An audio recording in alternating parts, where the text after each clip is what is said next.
Hey artists, welcome to another video. So this video is basically going to be about why experimenting with your artwork is great, even when you create stuff you really don't like. There's so much to learn, and in my books, that's always a good thing. And there's like a million and one ways to do just about anything. Obviously, art is included in this. So there's always things to learn from experiments. It's been a little while since I've painted some dogs, so I decided to paint three at the same time, but each was going to be having a different sort of style of sketch. They're still going to be done with oils after, but I wanted to see the effect of my sketch, see how that would have an effect on the painting. So, yeah, I learned a lot through this experiment, and I'm really stoked to share it with you. So let's jump in. If you're new here, hey, I'm Danny. I teach artists how to paint realistic animals with oil paint without having a complete and total meltdown over every single brushstroke. Oh, real quick before we dive in. If you ever get stuck painting fur and cannot figure out why it's just not looking right, I made something for you. It's a free guide called The Fur Fix, and it walks you through 5 keys to painting more realistic animal fur, whether you're just getting started or you've been at it for a while.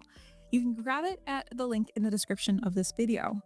Okay, so like I said, I started each of these paintings by doing the sketch a little bit different. One I did with alcohol markers, another I did with charcoal and pencils, and then the last one I did just basic lines. All of them I did a wash of brown over top just because working on white is like the biggest pain. And then I started painting. So let's kind of break down what happened for each of the paintings. So I decided to start with this husky. Now, this sketch was definitely something different for me. So I actually used alcohol markers for the first time in my life, which was really fun. And I really want to use them again, but there was a glaring issue with this that I now know better, but it made this a huge struggle to be able to build up my sketch with those alcohol markers. And that is the fact that I was working on canvas with a lot of texture. And I noticed immediately, like the first pen stroke, marker stroke, whatever you want to call it, I made, it immediately bled into the canvas surface. And like, there was just no such thing as fine lines. So I was like, oh, okay, interesting. Good to know for next time. But I had a lot of fun building up this sketch. So I had just a couple different colors of brown alcohol markers, and these were not expensive. I think I paid like $14 for 20 markers or something, an assorted pack, just something to play around with.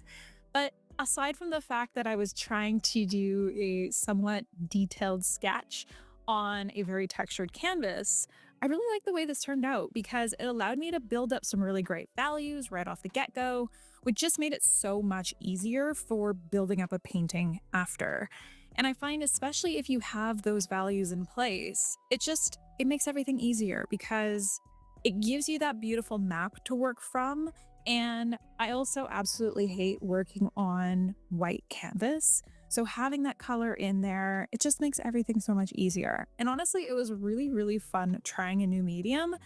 And I know for next time to prep my canvas or do it on a different surface because trying to get that technique on that rough canvas was just a bad idea. So, lesson learned.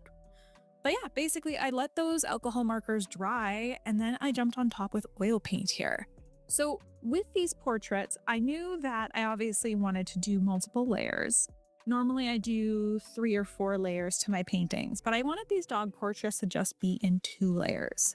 So kind of going with a slightly alla prima look at the beginning where I am building up my underpainting pretty solidly with my oils, but I also wanted to work in a little bit of detail first and then let things dry and move into the glazing phase, which is what you see me doing right now. My painting's completely dry, all those colors are locked in, and now I'm going in with my glazes to really push and pull things because I wanted to bring a lot more depth to things. I wanted to add some more vibrant colors, especially since I'm painting a husky, which is a combo of black and white fur, which are notoriously 2 of the hardest colors to paint because so many artists fall into the trap of just using black and white. And there are so many gorgeous colors that are contained within the black and white fur. And that's why I think glazing is one of like the best techniques for getting that realistic black and white fur, because you can really focus on building up your solid values, building up that fur texture, all that good stuff.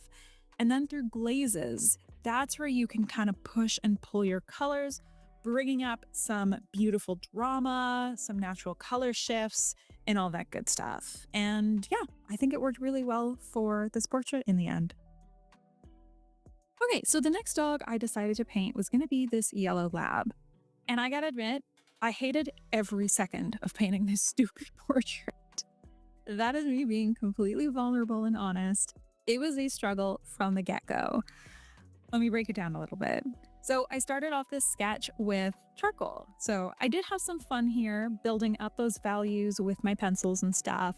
But again, I ran into the same issue that I had with the husky in the fact that I was trying to get some detail with a pencil or a couple pencils on a really textured canvas. And it was such a struggle. And I found that I couldn't even get things to blend into the canvas texture. So everything had that sort of speckled canvas texture. I hated it. And then I went to go fix my spray or fix my sketch with a fixative spray because I didn't want my oils to just wipe everything away. And for some reason, then my acrylic wash that I was going to do to tint the canvas brown just like wouldn't stick and it was beating up. So, yay for that. So, anyways, once that dried, I kept charging on. I thought maybe it'll get better from here. Nope, hated every moment of this portrait. But it is what it is. There's a lot of opportunities for learning. And I find that sometimes forcing yourself to continue when something is just not going well is a skill in itself. So you need to build up a little bit of that resiliency because sometimes paintings do just go through ugly phases and you need to experience that so you know when to push through and not completely abandon it. But yeah, I'm kind of glad that I did keep going because the glazing phase, which you see me doing right now, I think did kind of save it. I think because my canvas at the beginning was too pale, I didn't get that dark brown wash that I was going for. It just made everything too light and it was, yeah, really painful to work on. But I went really hard with my glaze, darkened everything, and then started to build up kind of another detail pass on top. And I think that ultimately saved the painting. I'm still not thrilled with this portrait. And you know what? That's totally okay. You do not have to love everything you create. I learned a ton here, which I think is super valuable. But yeah, so that's a little bit of, honest artist talk. You don't have to like everything that you make. I think it is important that you are able to pull those sort of lessons out of it. But yeah, even artists who have been at this for decades, everyone creates work that they're not a fan of. So if you are stuck in a phase where you're just not loving your work, that's totally okay. Everyone goes through it. You can kind of pick some directions where you want to improve. But yeah, don't be so hard on yourself. Art is a beautiful adventure, and sometimes we have to remember that. And finally, onto this beautiful German Shepherd. Now, out of all of them, this painting turned out the best, in my opinion. I really enjoyed working on it, even though the sketch was the simplest. But I think the reason why I liked this one so much, and even just like I love the way it turned out, but I love the process, is because I had a really rich background color to work on that really complemented the dog.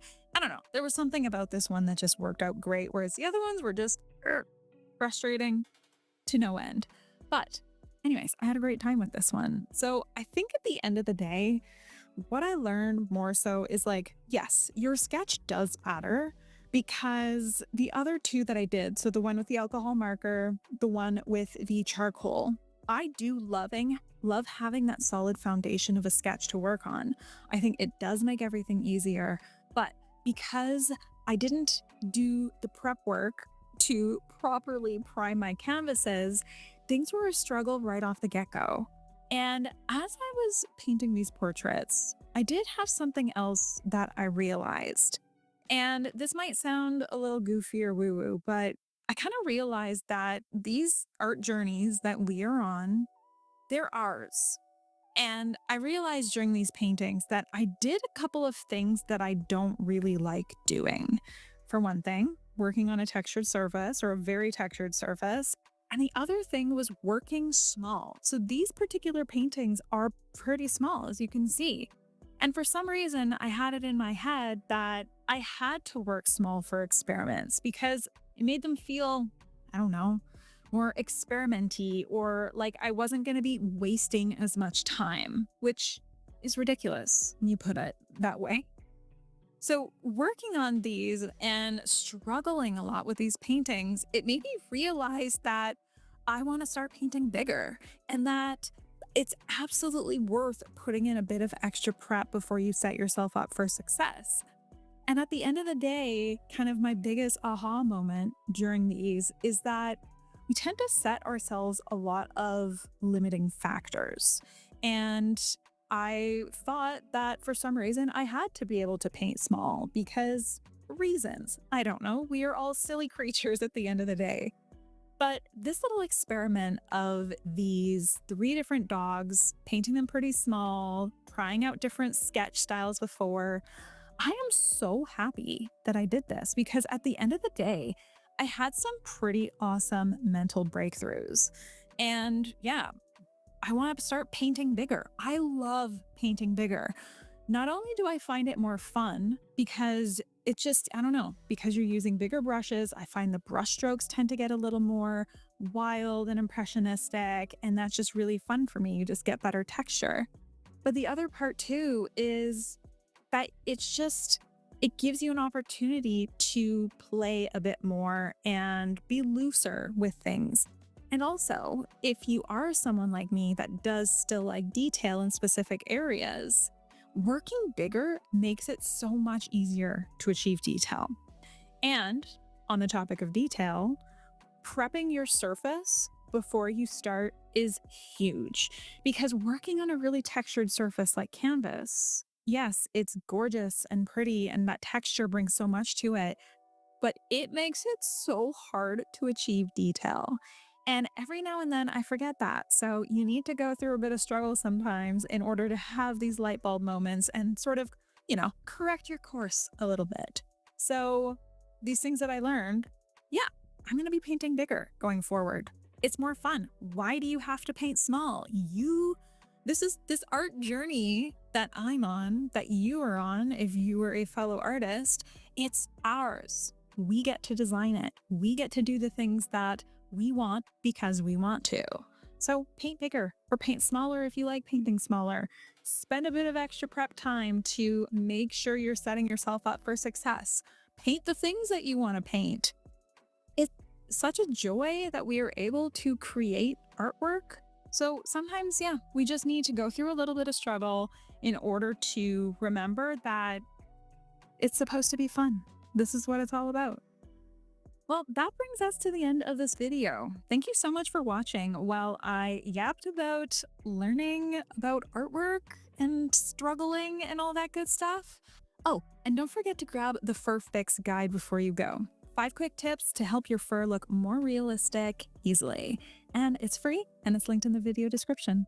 Art is just a crazy journey. And if you are on this journey with me, creating artwork of your own, isn't it fun?